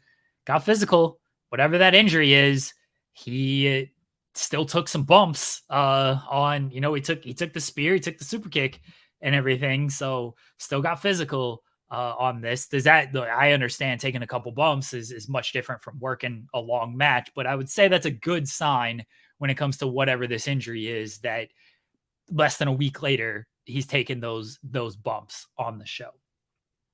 I keep Jey off TV for, mid-September is probably good. Maybe even past that. And then when he comes back, you got to obviously pick back up when it comes to the Usos and going after Jimmy and Roman and everything. I don't know how long you can extend it past that. Saudi makes sense for the Usos match. I don't think you need Bloodline in War Games. Bloodline's completely cut at this point. So I don't even know how you do anything with that, unless they pick their own teams, which would be kind of weird. And I don't know if that fully works, type of thing. I think Judgment Day does work for War Games in that sense over doing something with Bloodline. I don't think Jey is showing up anywhere. If they could work something with Impact to where he shows up and just does something with Trinity, I think that makes the most sense. See, the thing is, the Usos never really had an indie run. So it's not like you could do a surprise appearance at PWG or something. Because they don't have any indie history like that of oh, cool. When Danielson was not with WWE anymore and he just showed up randomly on indies, and Punk kind of did that as well. You can't really do that with the Usos because they don't have any indie history. It'd still get a big reaction if he just showed up at PWG, but there's no history there to tie into that. So also just going after what we saw last night at Mystery Vortex, PWG is only you're only allowed to have AEW wrestlers show up, win their matches against non-AEW talent, and then walk away. Yeah, I mean, look, that's basically what PWG is. I don't even care if he wrestles a match or whatever, just coming in to super kicking somebody or whatever. Yeah, just show up type of thing. But again, he doesn't have real history there, so I don't know if that makes a lot of sense. Hey, Impact is teasing someone who's going to be in the crowd in Toronto, but not on any of the TV shows. Bring in Jey. Impact legitimately makes sense, and they've worked with Impact before, so it's not fully out of the realm of possibility that he's there. I don't know what Impact gives in return. Maybe it's a Rumble surprise appearance type of thing. Maybe they actually keep it a surprise this time. But yeah, maybe they get a Rumble entrant out of it in return. But see, that helps Impact more. Just like when Mickie James came back, that's more of an Impact help than a WWE help. No offense to Mickie James, but anybody from Impact ain't this big thing in WWE to where people are oh man, great to see this person here.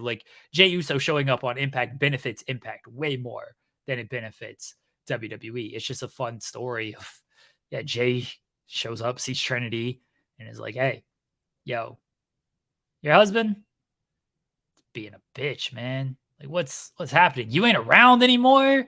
He's turned into ever since you left. He's just gone off the deep end with this dumb shit. Like, I don't know what's happening here. He And- sees you having success.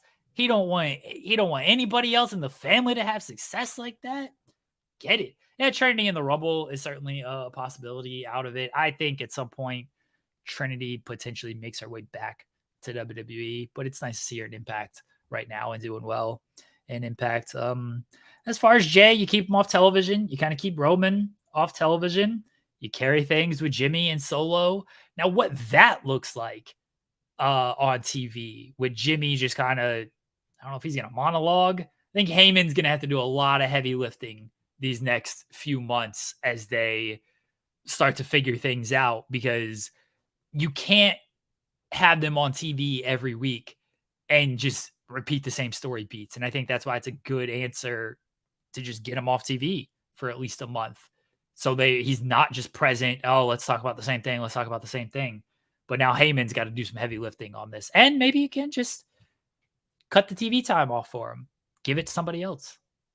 Hardcore Uso. Probably not. Although I would like to see it.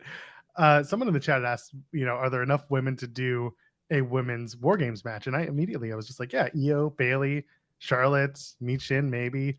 Dakota Kai is better by then, probably not. But Nah. Let's just put that out. But I was just like, just put her out there, because who knows? There are some weird things that happen. Shotzi, Asuka, Zelina, Bianca. That's just SmackDown. So there are enough women. You could tell a good story. But yeah, that's that. Jey Uso at Multiverse United would be perfect. He joins Jayos. It's the Bullet Club featuring Jey Uso next. Yeah, I got it. Yeah. We did a whole thing last night, so we're not gonna rehash this. But yeah, that's it's good that Jey will take a little time off. It's good that we can get the story for the other members of the Bloodline not named Jey Uso or Roman Reigns. Let's have Roman there as the shit talker that he is, as the gaslighter, but start giving Jimmy and inevitably Solo the opportunity to get out there and get those reps and get the crowd behind him. People were wildly behind Jey at SummerSlam. I don't think people expected Jey to win, but people were definitely cheering him and really behind him. Did you know that there were no plans for Jey Uso to win that match? Shocked. All those betting odds really threw us through a loop, Jeremy Lambert. I did not expect Roman Reigns to retain. I thought that was it. 3 years, bottom of the third. I thought that was over. Thought we were done. Yeah, unfortunately, Jey Uso, no real plans for him to retain. Yeah, let Solo and Jimmy tell more of their story. And that's not to say like they haven't been featured or anything. They've all been featured, but since the beginning, it's been Roman and Jey, right? And Jimmy and Solo came in less than a year ago. Jimmy was sidelined for the first little bit of it. And then he's always kind of just been tied to the Jey stuff as they do tag team stuff.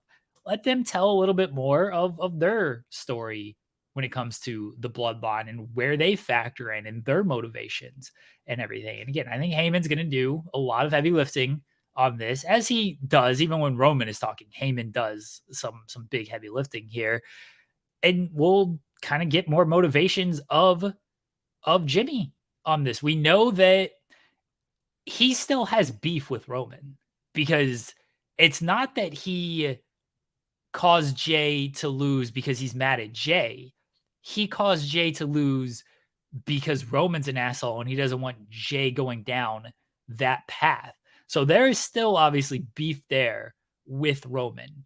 And I think we're going to get the Jimmy and Roman singles match out of this at some point. And maybe that's the Saudi match, is Roman and Jimmy. And maybe Jey is off TV until November. Like, can they keep him off that long?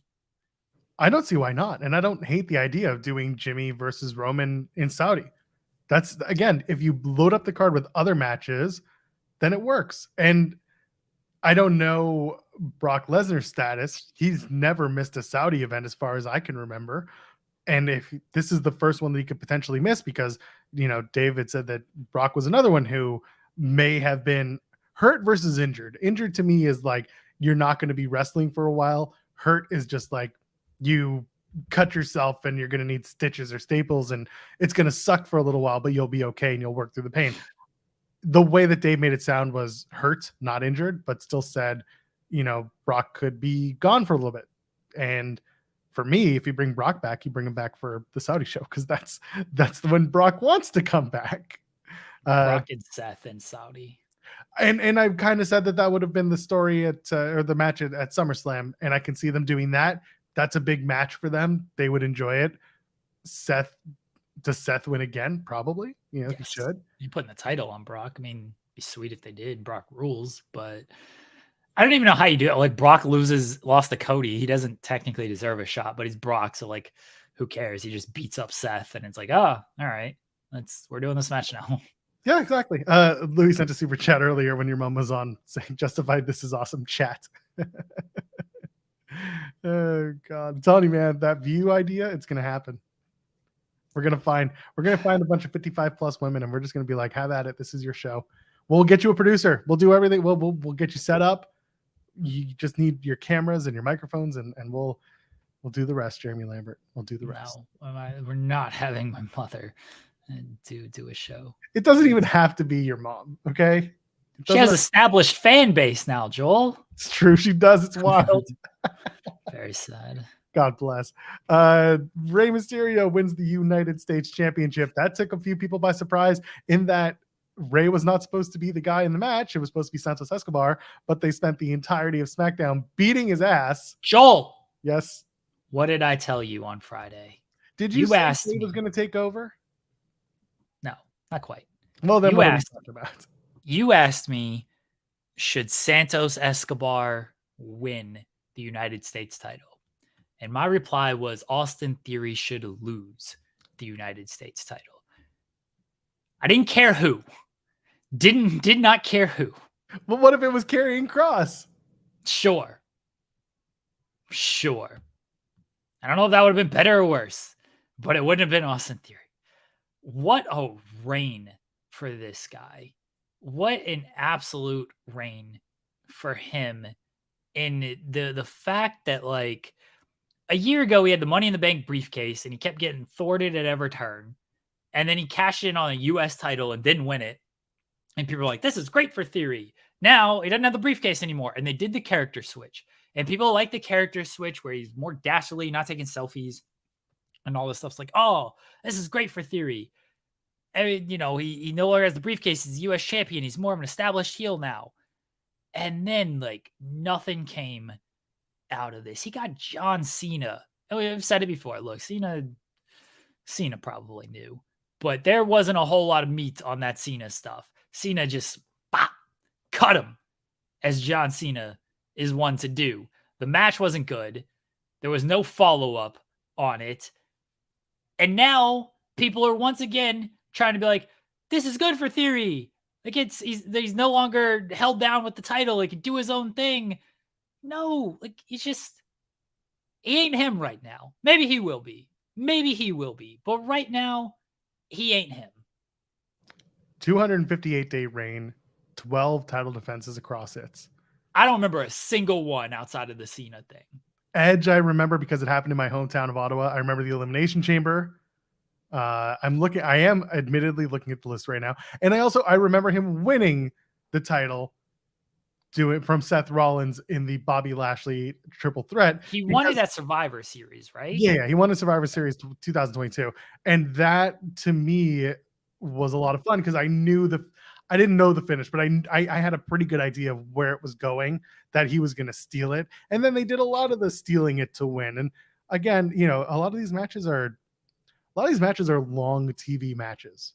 I was gonna say, did he have like a major pay-per-view match outside of Cena? Backlash 2023, it was him, Lashley, and Bronson Reed, but that was a quick one. He stole the win again. I don't remember it. That was in Puerto Rico. Oh, okay. The Edge match was a main event on Raw. That was a really good one. and then Raw 30, the no disqualification match against Bobby Lashley. That was 15 minutes. There was a title. He did a 25-minute title defense against Seth Rollins. Sure, I believe you. That's strange, but anyway, yeah. But again, yeah, winning it and then Chamber, WrestleMania, Backlash. Those were the only pay-per-views he defended at. It wasn't a good reign. No, and people saying, Grayson Waller took a spot.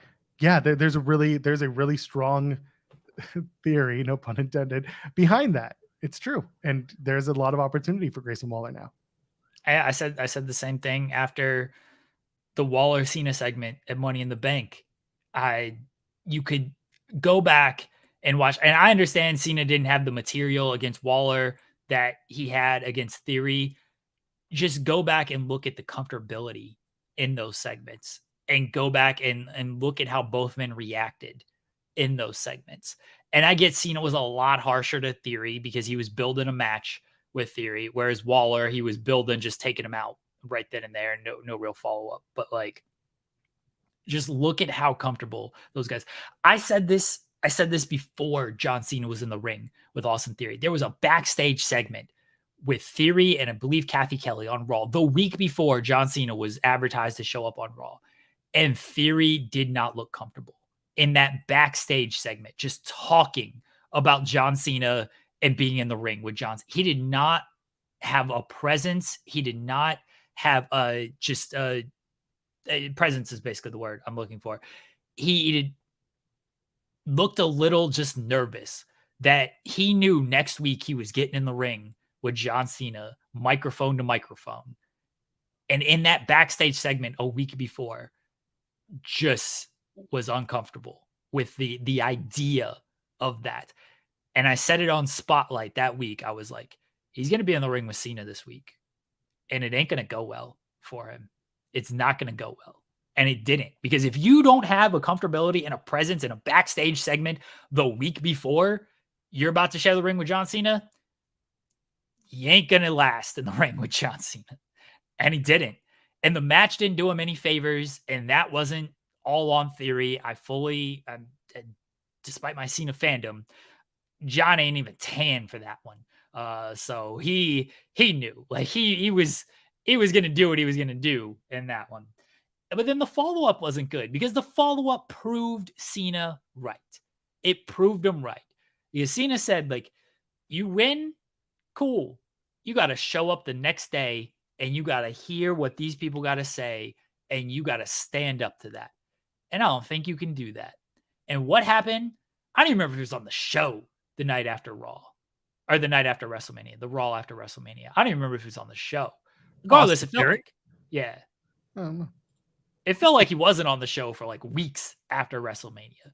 And then when he was, nothing really happened. Cena, everything he said was correct. The run wasn't good. Ray's on it. Ray's got the belt now. If nothing else, Ray's got the cachet, got the love of the fan base to where people are going to love this run for Rey Mysterio. It's a great moment for Rey. He runs the United States. Dominic Mysterio runs all of North America. And the Mysterio families, just run the continental of the world. Did I say that right? Not the intercontinental, but the continental. Is my geography correct on this, Joel? Yeah, no, you're pretty close, I guess. All right. Yeah, I don't know geography. Austin Theory defeats Rey Mysterio the night after WrestleMania. Yeah, he beat him. I actually do remember that. He beat him in like 3 minutes or something. And it was like, oh, but the match wasn't all that good. And Theory like cheated again. And again, we give the night after Mania this year a complete like we just exit out. We just like that title on CM Punk. It does not exist. It has gone to time. It is awful.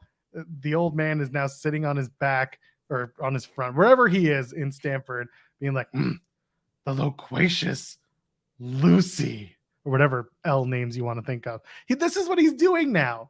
Everything on SmackDown had an alliterative association to it. He was alliterating names again. You've got Big Bronson Reed and all that stuff, but like he was starting to do it with like, I can't think of it off the top of my head, but I'm sure if I pull up the torch, Wade probably got every single one of those words. But the point is, they're doing it again where they're just making up nicknames for the sake of making up nicknames. I'm fine with it. Whatever. It's dumb Vince stuff because he loves marketing, and that's why WrestleMania was stupendous. Like, That was my favorite. yeah, he likes to market this kind of stuff. It doesn't take anything away from the television show to me. It's fine. It was like the sensational Santos Escobar. Stuff like That's that. good, actually. I like that. There's some good stuff. It's some silly shit too. Anyway, SmackDown this week was okay overall. I kind of liked it. There were some moments, but Raw tonight, two things that are announced. Shinsuke is gonna talk about beating up Seth freaking Rollins and cementing his heel turn. I'm guessing. Does he bring back the old theme? The "Don't Sing My Theme"? I hope he does the no speak English gimmick again. That ruled. You got to have Jackie Redmond doing that. Yeah. A, another Canadian, and B, can't be someone who was with the company at the time. Yeah.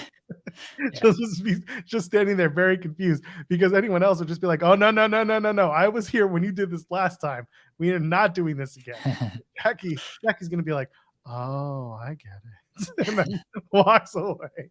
And then the other matches, with Zoe Stark, not Ricky Stark, barred from ringside. It's going to be Trish Stratus and Becky Lynch.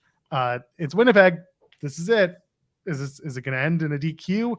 Is this it, or what do we think here with Becky and Trish? I don't know, Joel. You've got the big theories out there that. Well, no, he just lost the title, so I don't know if I have any more big theories.